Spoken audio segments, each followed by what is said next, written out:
আমরা অনেকে পালসার গাড়ি কিনি, কেনার সময় আসলে কিন্তু অনেক কিছুই দেখি না।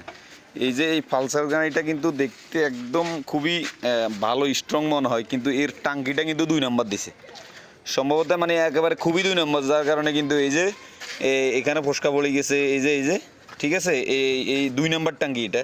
এখন যে কিনবে সে হয়তো 1-1.5 বছর অনায়াসে চালাইবো, চালানোর পরে কিন্তু এইরকম ফুটে যাবে, মানে টাঙ্কির নষ্ট হয়ে যাবে। এটাও কিন্তু নষ্ট হয়ে গেছে, যার কারণে ছোট ভাই হাসান সে কি করছে, টাঙ্কি এটা সম্ভবত মাইজ দিকে এক মিখারকে বলছে আর কি যে ভাই আমার এটা যদি আমি নতুন কিনি তাহলে কত টাকা কিনতে, মানে কত টাকা দিয়ে আমি এটা চেঞ্জ করতে পারবো। তো উনি সম্ভবত হাসান তোমার কাছ থেকে কত 16,000 নেই, 16,000 টাকা চাইছে। 16,000 টাকা চাইছে। তো আসলে হাসানে এত টাকা, আসলে 16,000 টাকায় একটা গাড়িও কিন্তু কিনা যায়।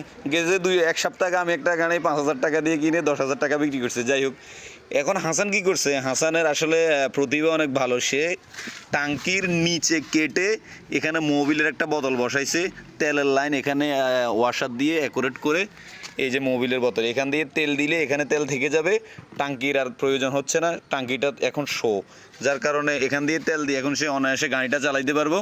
আর এখানে সে এই ঢাকনাটা দিছে, তো এই ঢাকনাটা এখন সাময়িকের জন্য দিছে আর কি। আগামীকাল এখানে সে একটা কোটা সিস্টেম করে দিবে, আর তার টাঙ্কিটা চেঞ্জ করা লাগবে না, অর্থাৎ তার 16,000 টাকা বেঁচে গেল।